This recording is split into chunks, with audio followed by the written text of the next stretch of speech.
Hey guys, Josiah here with Aesthetyx Fitness. In today's video, I'm going to talk to you about how to break plateaus. So if you've been training for more than about a year, I'm sure at this point you've hit your first plateau, where basically you can work out for like a month straight and not see any progress in your strength and physique.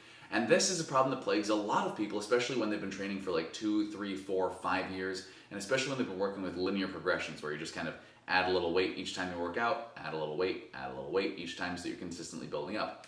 Eventually your body is going to kind of adapt to that stimulus, and you're going to reach a point where you just can't linearly load any more onto your lifts, and your progress is going to kind of stagnate. There are a lot of different techniques out there for breaking plateaus, but in this video I specifically wanted to go over a method that I used last month that I developed as a specific kind of plateau breaker training program that lasts exactly 1 month, and how it helped me improve my lifts and improve my strength. But before we get started with that, make sure to hit that subscribe button down below and click the little bell icon so you get notified each time a new video comes out. And of course, if you feel like it, leave a like down below because it really helps me out a lot. Now with that out of the way, let's get started. Okay, so as you know, I am very meticulous about tracking my workouts every time I go to the gym. And I'd noticed up until about a month ago that I kind of stagnated in all of my strength and rep progressions for about the last month and a half, 2 months in all of my major lifts. So my bench press, squats, deadlifts, pull-up, and military press had all kind of stalled progress-wise, and I didn't seem to be making any significant progress. My bench press was stuck at a 2-rep max of 255 pounds. My squat was stuck at a 2-rep max of about 275 pounds. My deadlifts were stuck at a 3-rep max of 365. My unweighted pull-ups were stuck at a rep max of 12 reps. And my military press was stuck at a 3-rep max of 95 pounds, which is not very good. So I wanted to come up with a program that helped me break through that plateau, test it out over a month, and if it worked, share it with you guys. And it worked. So the way that this program works is a little bit complicated, so I've included a link in the description below that'll kind of give you guys the actual Excel file that has all of the workouts and individual exercises listed in them that I used when doing this program. That way you can just follow along with that, because it'll be a lot easier than trying to just go off of my words alone. But the methodology behind this is that you are going to have 4 weeks, and each week is going to be primarily devoted to one muscle group, with the others really taking a back seat. In each week you have 4 workouts. 3 of those workouts are going to primarily involve one muscle group. So for instance, let's take a look at the legs week of the program. During your legs week, you're going to have one workout that consists of just pure legs. Then you'll have another workout that consists of everything but your legs. So that's the only workout this week where you're not training legs at all. Then you're going to have 2 more workouts. One of those will be legs and pushing motions like chest and triceps, and the other one will be legs and pulling motions like back and biceps.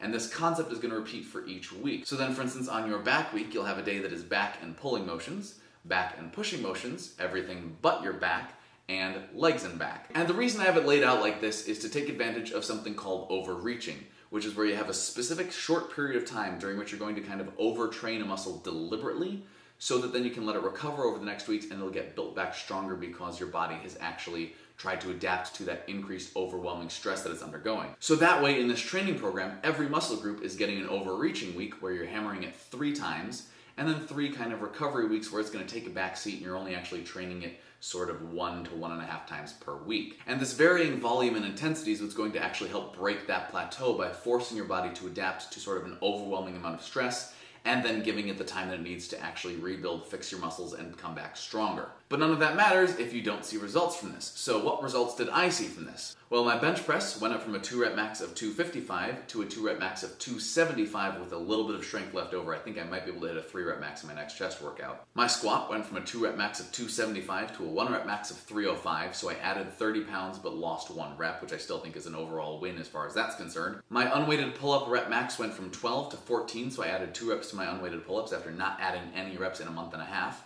My military press went from a 3-rep max of 95 to a 3-rep max of 135, so that added 40 pounds onto that overhead press lift. And the last exercise is deadlift, and my deadlift weight max didn't actually improve at all. And the reason for that is that during the time I was conducting this program, I wasn't actually trying to improve my weight lifted with deadlifts, because my form of deadlift has been suffering for a little while because I have some really tight hamstrings, and it makes it kind of really hard not to slightly round my lower back when I get to the very bottom of the motion. And so I wanted to make sure that to preserve my lower back and increase my functional strength, I was working more on correcting my deadlift form during this month, which I've been working a lot on hamstring stretches and lower back strengthening exercises. in order to really improve my deadlift form as a whole rather than actually bring the weight up. So that one didn't really improve with this program, but I bet it would for you if it's an exercise you are trying to grow in strength on. Alright guys, that's it for today's video. Obviously, if you are struggling with a plateau, check out the program, maybe it'll help you out. And if you've broken through plateaus in the past, share how you've done it in the comments down below. Also remember to like the video if you enjoyed it and subscribe to this channel because I have new content coming out every Monday and Friday to help you train smarter and look better.